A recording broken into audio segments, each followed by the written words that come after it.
ಈ ಹಿಂದೆ ಏನಾಗಿತ್ತು 50 ವರ್ಷದ ನಾವು ಸಂಪೂರ್ಣ ಜನರನ್ನೇ ಬ್ಲೇಮ್ ಮಾಡ್ಲಿಕ್ಕೆ ಆಗೋಲ್ಲ. ಜನರಲ್ಲಿ ನಿರಾಸಕ್ತಿ ಯಾಕೆ ಮೂಡಿತ್ತು ಅಂತ ಹೇಳಿದ್ರೆ, ಆಸಕ್ತಿ ಮೂಡಿದಂಥವರಿಗೆ ಅವರ ಆಸಕ್ತಿಯನ್ನು ತಣಿಸುವಂತಹ ವ್ಯವಸ್ಥೆ ಇರಲಿಲ್ಲ.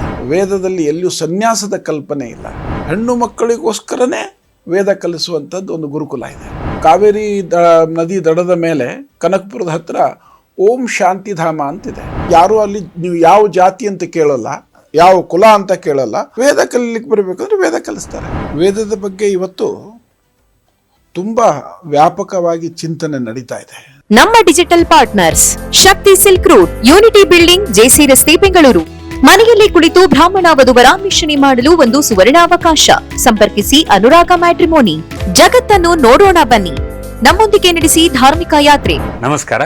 ಹೊಸ ದಿಗಂತ ಡಿಜಿಟಲ್ ಚಾನೆಲಿನ ವೇದ ವಿಸ್ಮಯ ಕಾರ್ಯಕ್ರಮಕ್ಕೆ ತಮ್ಮೆಲ್ಲರಿಗೂ ಮತ್ತೊಮ್ಮೆ ಸ್ವಾಗತ. ಎಂದಿನಂತೆ ನಮ್ಮ ಪ್ರಶ್ನೆಗಳಿಗೆ ಉತ್ತರ ಕೊಡೋದಕ್ಕೆ ಅಂತ ಡಾಕ್ಟರ್ ರಾವಿ ಜಹಗೀರ್ದಾರ್ ಅವರು ಬಂದಿದ್ದಾರೆ. ಅವರಿಗೆ ತಮ್ಮೆಲ್ಲರ ಪರವಾಗಿ ಈ ಕಾರ್ಯಕ್ರಮಕ್ಕೆ ಮತ್ತೊಮ್ಮೆ ಸ್ವಾಗತ ಕೋರ್ತಾ ಇದ್ದೀನಿ. ನಮಸ್ಕಾರ ಸರ್. ಸರ್, ಹಿಂದೆ ನೀವೇ ಇದೇ ಕಾರ್ಯಕ್ರಮದಲ್ಲಿ ಒಂದ್ಸತಿ ಹೇಳಿದ್ರಿ, ಭಾರತೀಯ ಸಂಸ್ಕೃತಿಗೆ ವೇದ ಅಡಿಗಲ್ಲು ಅಂತ. ಅದು ಪ್ರಶ್ನೆಗೆ ಉತ್ತರನೂ ಕೊಟ್ರಿ. ಆದರೆ ಇತ್ತೀಚಿನ ದಿನದಲ್ಲಿ ಅದರ ಬಳಕೆ, ಅದನ್ನು ಅಧ್ಯಯನ ಮಾಡೋದು ಇದೆಲ್ಲ ಕಡಿಮೆ ಆಗ್ತಾ ಇದೆ. ಹೀಗೆ ಆದರೆ ಕ್ಷಣಿಸಿ ನಶಿಸಿ ಹೋಗಲ್ವಾ ವೇದಗಳ ಬಗ್ಗೆ ಅಧ್ಯಯನ ಅನ್ನೋದು ನನ್ನ ಪ್ರಶ್ನೆ. ನಿಮ್ಮ ಕಾಳಜಿಗೆ ಧನ್ಯವಾದಗಳು. ವೇದದ ಬಗ್ಗೆ ಇವತ್ತು ತುಂಬ ವ್ಯಾಪಕವಾಗಿ ಚಿಂತನೆ ನಡೀತಾ ಇದೆ. ಕಾಲಚಕ್ರ ಉರುಳ್ತಾನೆ ಇರ್ತದೆ. ಸೊ ಯಾವುದು ಇವತ್ತಿದ್ದದ್ದು ಶಾಶ್ವತವಾಗಿ ಇರಲ್ಲ. ನಾವು ಹೇಳ್ತೀವಲ್ಲ ಇಂಗ್ಲೀಷ್ನಲ್ಲಿ ಅಪ್ಸ್ ಆ್ಯಂಡ್ ಡೌನ್ಸ್ ಅಂತ. ಸೊ ಈಗ ನೀವು ಒಂದು 20, 30 ಅಥವಾ 50 ವರ್ಷದ ಹಿಂದೆ ಹೋದರೆ, ಏನಪ್ಪ ಈ ವೇದ, ಈ ಭಾರತೀಯ ಸಂಸ್ಕೃತಿ, ಭಾರತೀಯ ಜ್ಞಾನ ವ್ಯವಸ್ಥೆ, ಇದ್ರದ್ದೆಲ್ಲ ಗತಿ ಏನು ಅಂತ. ನಾವೆಲ್ಲ ಸಂಪೂರ್ಣ ಪಾಶ್ಚಾತ್ಯಮಯ ಆಗ್ತಾ ಇದ್ದೀವಿ. ನಮ್ಮ ದೇಶದಲ್ಲಿ ಏನು ಹುರುಳೇ ಇಲ್ಲ, ನಮ್ಮವರೆಲ್ಲರೂ ಹಾವಾಡಿಗರಾಗಿದ್ದರು ಅನ್ನುವಂಥದ್ದೇನು ಈ ಬ್ರಿಟಿಷರು ಮತ್ತು ಪಾಶ್ಚಾತ್ಯರು ಎಲ್ಲ ನಮ್ಮ ವಿದ್ಯಾವಂತರ ತಲೆಯಲ್ಲಿ ತುಂಬಿದ್ದರು. ಆದರೆ ಇವತ್ತು ಪರಿಸ್ಥಿತಿ ತುಂಬ ವಿಪರೀತ ಆಗಿದೆ. ಅಂದರೆ ಭಾರತೀಯ ಸಂಸ್ಕೃತಿ, ಭಾರತೀಯ ಜ್ಞಾನ ವ್ಯವಸ್ಥೆ, ಇದರ ಬಗ್ಗೆ ನಾವು ಹೆಮ್ಮೆ ಪಡುವಂತಹ ಕೆಲಸ ಇವತ್ತು ಎಲ್ಲ ಕಡೆಗೂ ನಡೀತಾ ಇದೆ. ನಿಮಗೊಂದು ನಂದೇ ಉದಾಹರಣೆ ಹೇಳ್ತೀನಿ. ನಾನು ಈ ವೇದದ ಕ್ಷೇತ್ರದಲ್ಲಿ ಕೆಲಸ ಮಾಡಲಿಕ್ಕೆ ಶುರು ಮಾಡಿ ಆಲ್ಮೋಸ್ಟ್ ಒಂದು 25 ವರ್ಷ ಆಯಿತು. 20 ವರ್ಷದ ಹಿಂದೆ ನಮ್ಮ ಸಂಸ್ಥೆಗೆ ಒಬ್ಬರು ಬಂದಿದ್ದರು. ಅವರಿಗೆ ವೇದದ ಬಗ್ಗೆ ಕಾಳಜಿ ಇರುವಂಥವ್ರೆ, ವೇದದ ಬಗ್ಗೆ ಆಸಕ್ತಿ ಇರುವಂಥವ್ರು. ಅವರೊಂದು ಪ್ರಶ್ನೆ ಕೇಳಿದ್ರು. ಅನೇಕ ಪ್ರಶ್ನೆ ಕೇಳಿದ ಮೇಲೆ, ನೀವು ಇಷ್ಟೆಲ್ಲ ಯೋಚನೆ ಮಾಡ್ತಾ ಇದ್ದೀರಿ, ಇಷ್ಟು ಶ್ರಮ ಹಾಕ್ತಾ ಇದ್ದೀರಿ, ಇಷ್ಟು ಹಣ ಅದಕ್ಕೆ ಇನ್ವೆಸ್ಟ್ ಮಾಡ್ತಾ ಇದ್ದೀರಿ, ಇದರಿಂದೆಲ್ಲ ಏನು ಪ್ರಯೋಜನ, ಯಾರು ಕೇಳ್ತಾರೆ ವೇದ ಅಂತ ಅವ್ರದ್ದು ಪ್ರಶ್ನೆ.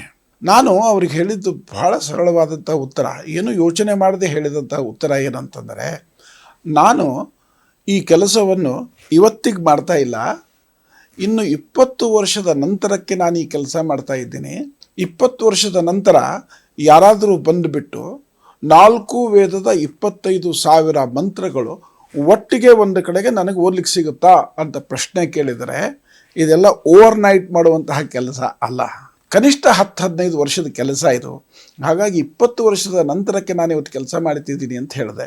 ಆ ನನ್ನ ಸ್ಟೇಟ್ಮೆಂಟು, ಆ ನನ್ನ ಉತ್ತರ ಇವತ್ತು ನನಗೆ ಆಶ್ಚರ್ಯ ಕೊಡುವಂತಹ ರೀತಿಯಲ್ಲಾಗಿದೆ. ಇವತ್ತು ನಾವು ಏನು ಅನುವಾದ ಮಾಡಿ ಪಬ್ಲಿಷ್ ಮಾಡಿದ್ದೀವಿ 26 ವಾಲ್ಯೂಮ್ಗಳಲ್ಲಿ 25,000 ಮಂತ್ರಗಳು, ಲಕ್ಷಾಂತರ ಜನ ಕೊಂಡುಕೊಳ್ತಾ ಇದ್ದಾರೆ, ಓದ್ತಾ ಇದ್ದಾರೆ, ಆಸಕ್ತಿ ತೋರಿಸ್ತಾ ಇದ್ದಾರೆ. ಅಕ್ಷರಶಃ ನಮ್ಮ ಸಂಸ್ಥೆಯ ಮುಂದೆ ಜನ ಆ ಪುಸ್ತಕಗಳನ್ನು ಕೊಂಡುಕೊಳ್ಳೋದಕ್ಕೆ ಕ್ಯೂ ನಿಂತಿದ್ರು. ಇದು ನಮ್ಮ ಸಮಾಜದಲ್ಲಿ ವೇದದ ಬಗ್ಗೆ ಬೆಳೆದಂತಹ ಒಂದು ಆಸಕ್ತಿ. ಈ ಹಿಂದೆ ಏನಾಗಿತ್ತು 50 ವರ್ಷದ ನಾವು ಸಂಪೂರ್ಣ ಜನರನ್ನೇ ಬ್ಲೇಮ್ ಮಾಡ್ಲಿಕ್ಕೆ ಆಗೋಲ್ಲ. ಜನರಲ್ಲಿ ನಿರಾಸಕ್ತಿ ಯಾಕೆ ಮೂಡಿತ್ತು ಅಂತ ಹೇಳಿದ್ರೆ, ಆಸಕ್ತಿ ಮೂಡಿದಂಥವರಿಗೆ ಅವರ ಆಸಕ್ತಿಯನ್ನು ತಣಿಸುವಂತಹ ವ್ಯವಸ್ಥೆ ಇರಲಿಲ್ಲ. ಒಂದೇ ಕಡೆಗೆ ಈ ಎಲ್ಲ ಮಂತ್ರಗಳು ಒಟ್ಟಿಗೆ ಸಿಗ್ತಾ ಇರಲಿಲ್ಲ. ಇದನ್ನು ನಾವು ಹೇಳಿದ್ನಲ್ಲ, ಹಿಂದೆ ಒಂದು ಸರಿ ಮಾತಾಡಿದಾಗ ಹೇಳಿದೆ, ವೇದವನ್ನು ನಾವು ಇವತ್ತು ಜೀವಂತವಾಗಿಡಬೇಕು, ವೇದ ಜ್ಞಾನವನ್ನು ಇನ್ನಷ್ಟು ಪ್ರಸಾರ ಮಾಡಬೇಕಂದ್ರೆ 3 ದಿಶೆಯಲ್ಲಿ ನಾವು ಕೆಲಸ ಮಾಡಬೇಕಾಗ್ತದೆ. ಒಂದು, ಈ ವೇದ ಜ್ಞಾನದ ಸಂರಕ್ಷಣೆ ಆಗಬೇಕು. 2ನೇದು, ಈ ವೇದ ಜ್ಞಾನದ ಬಗ್ಗೆ ಸಂಶೋಧನೆ ನಡಿಬೇಕು. ಸಂಶೋಧನೆ ಹೇಗೆ ಅಂತಂದರೆ, ಆಧುನಿಕ ಕಾಲಕ್ಕೆ ಈ ವೇದಗಳ ಪ್ರಸ್ತುತತೆ ಏನಿದೆ, ದಟ್ ಈಸ್ ಮೋರ್ ಇಂಪಾರ್ಟೆಂಟ್. ಎಲ್ಲರೂ ಮಾರ್ಕೆಟಲ್ಲಿ ಹೋದಲ್ಲಿ ಒಂದಿಷ್ಟು ದುಡ್ಡು ನೀವು ಖರ್ಚು ಮಾಡ್ಬೇಕಾದ್ರೆ ಏನು ಮಾಡ್ತೀರಿ, what do I get out of this ಅಂತ, ಇದರಿಂದ ನನಗೇನು ಸಿಗುತ್ತೆ ಅಂತ. ನೀವು ಯಾವುದೋ ಒಂದು ಕೋರ್ಸಿಗೆ ಸೇರ್ತೀರಿ ಲಕ್ಷಗಟ್ಟಲೆ ದುಡ್ಡು ಕೊಟ್ಟು, ಯಾಕೆ ಸೇರಬೇಕು, ಈಗ ಏನು ಸಿಗುತ್ತೆ ನನಗೆ, ಇನ್ನು ಯಾವುದೋ ಒಂದು ಏನೋ ಕೊಂಡ್ಕೊಳ್ತೀರಿ, ಇದರಿಂದ ಎಷ್ಟು ನನಗೆ ಉಪಯೋಗ. ಹಾಗೆ ಆಧುನಿಕ ಕಾಲಕ್ಕೆ ಈ ವೇದಗಳು ಎಷ್ಟು ಪ್ರಸ್ತುತ, ಹೇಗೆ ಪ್ರಸ್ತುತ ಅನ್ನೋದು ಸಂಶೋಧನೆ ನಡಿಬೇಕು. ಆ ನಂತರ ಬರುವಂಥದ್ದು ಈ ವೇದಗಳನ್ನು ವ್ಯವಸ್ಥಿತವಾಗಿ ಎಲ್ಲರಿಗೂ ಪ್ರಸಾರ ಮಾಡುವಂಥದ್ದು. ಇವತ್ತು ಈ as much as we research is concerned, ಅಥವಾ ಈ ಸಂಶೋಧನೆಗೆ ಸಂಬಂಧಪಟ್ಟಂತೆ ನಮ್ಮ ಸಂಸ್ಥೆಯಿಂದ ಎಲ್ಲ 25,000 ಮಂತ್ರಗಳಿಗೂ ಸಂಶೋಧಿತವಾದ, ಅಂದರೆ ಆಧುನಿಕ ಕಾಲಕ್ಕೆ ಇದು ಹೇಗೆ ಅಪ್ಲೈ ಆಗುತ್ತೆ ಅನ್ನುವ ದೃಷ್ಟಿಕೋನ ಇಟ್ಕೊಂಡ ಎಲ್ಲ ಮಂತ್ರಗಳನ್ನು ಅನುವಾದ ಮಾಡಿದ್ದೀವಿ, ಟಿಪ್ಪಣಿ ಬರೆದಿದ್ದೀವಿ. ಇನ್ನು ಪ್ರಿಸರ್ವೇಷನ್ನು, ಒಂದೇ ಕಡೆಗೆ ಈ ಮಂತ್ರಗಳು ಸಿಗ್ತಿರ್ಲಿಲ್ಲ. ಯಾಕಂದರೆ ವೇದದ್ದು ಯಾವಾಗಲೂ ಮೌಖಿಕ ಪರಂಪರೆ. ಗುರು ಬರೆಸುವುದು, ನೋಟ್ಬುಕ್ಕಲ್ಲಿ ಬರೆಸುವಂತಾಗಲಿ, ಶಿಷ್ಯ ಅದನ್ನು ಬರೆದು ಕಾಪಿ ಮಾಡಿ ಇಟ್ಕೊಳ್ಳೋಂತಾಗಲಿ ಸಿಸ್ಟಮ್ ಇರಲಿಲ್ಲ. ಶಿಷ್ಯ ಗುರುವಿನ ಮುಂದೆ ಕೂಡಬೇಕು, ಗುರು ಕಲಿಸ್ಬೇಕು, ಶಿಷ್ಯ ಕಲಿಬೇಕು. ಆ ನಂತರ ಅವನು ಮತ್ತೆ ತನ್ನ ಶಿಷ್ಯ ಸಮೂಹವನ್ನು ವಿಸ್ತಾರ ಮಾಡ್ತಾ ಕಲಿಸ್ತಾ ಹೋಗಬೇಕು. This was the system. So ಇವತ್ತಿನ ಕಾಲಕ್ಕೆ ಇದು ಆಗೋದು ಸಾಧ್ಯ ಇರಲಿಲ್ಲ. ಯಾಕಂದರೆ ಒಂದು ವೇದ ಕಲಿಬೇಕಾದ್ರೆ ಕನಿಷ್ಠ 12 ವರ್ಷದಷ್ಟು ನೀವು ಗುರುವಿನ ಜೊತೆಗೆ ಸತತವಾಗಿ ಇರಬೇಕು. 12 ವರ್ಷ 24 ವರ್ಷದಲ್ಲಿ ಒಂದು ವೇದ ಕಲಿಯೋದಕ್ಕೆ, ಒಂದು ವೇದ ಕಲಿಯೋದು. ಬೇರೆ ಯಾವ್ದು ಚಾನಲ್, ಇದು ಯಾವ್ದು ಸೋಷಿಯಲ್ ಮೀಡಿಯಾ ನೋಡ್ಕೊಂಡು ಕಲಿಯೋದು ಅದಾಗ್ತಿರೋ ಪರಿಸ್ಥಿತಿ. ಮಧ್ಯದಲ್ಲಿ ಹೋಗೊಂದು ಸಿನಿಮಾ ನೋಡಿ ಬರಕ್ ಆಗಲ್ಲ, 24 ಗಂಟೆ ಡೆಡಿಕೇಶನ್. ಆದರೆ ಕಾಲಕ್ಕೆ ತಕ್ಕಂಗೆ ನಾವು ಇದನ್ನೆಲ್ಲವನ್ನು ಅದಕ್ಕೆ ಜೋಡಿಸ್ಕೊಳ್ಬೇಕಾಗ್ತದೆ. ನಾವು ಈಗ ಕಾಲ ಬದಲಾವಣೆ ಆಗಿದೆ, ನಾವೆಲ್ಲ ಟೆಕ್ನಾಲಜಿ ಬೇಸ್ಡ್ ಜೀವನ ನಡೆಸ್ತಾ ಇದ್ದೀವಿ. ನಮ್ಮ ಕಾರ್ಯದ ಶೈಲಿ, ಕಾರ್ಯದ ರೀತಿ, ಕಾರ್ಯದ ಸಮಯ ಇವೆಲ್ಲವೂ ವ್ಯತ್ಯಾಸ ಆಗಿದೆ.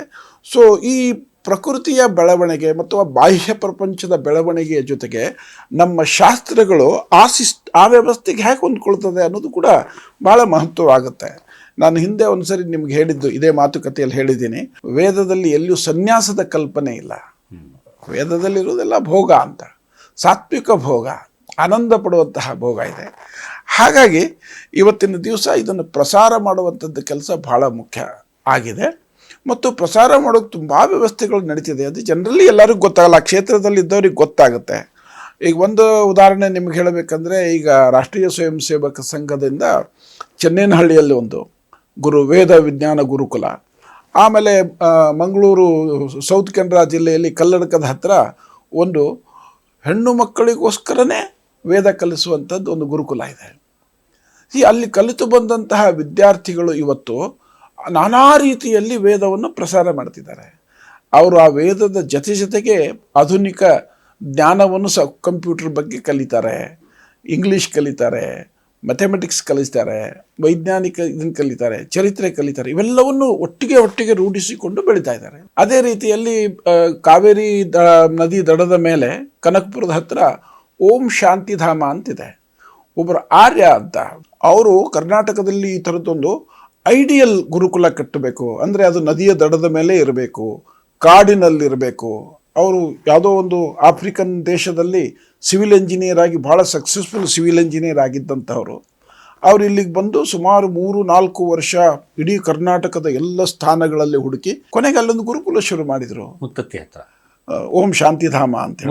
ಮುತ್ತತ್ತಿ ಹತ್ತಿರ ಕಾವೇರಿ ನದಿಯ ದಡದ ಮೇಲೆ ಆಲ್ಮೋಸ್ಟ್ ಈ ಸಂಗಮ ಅಂತ ಏನು ಹೇಳ್ತೀವಿ, ಆ ಸಂಗಮಕ್ಕೆ ಹೋದರೆ ಅಲ್ಲಿಂದ ಆ ಕಾಡಿನೊಳಗೆ ಹೋದರೆ ಅದು ಬರ್ತದೆ. ಅಲ್ಲಿ ನೋಡಿ ಇಡೀ ದೇಶದಿಂದ ವಿದ್ಯಾರ್ಥಿಗಳು ಬರ್ತಾರೆ. ಅಲ್ಲಿ ಇಂಥದ್ದು ಯಾರು ಅಲ್ಲಿ ನೀವು ಯಾವ ಜಾತಿ ಅಂತ ಕೇಳಲ್ಲ, ಯಾವ ಕುಲ ಅಂತ ಕೇಳಲ್ಲ. ವೇದ ಕಲೀಲಿಕ್ಕೆ ಬರಬೇಕಂದ್ರೆ ವೇದ ಕಲಿಸ್ತಾರೆ. ಸಾವಿರಾರು ಜನರು ವೇದ ಕಲಿತು ಹೋಗಿದ್ದಾರೆ ಅಲ್ಲಿ.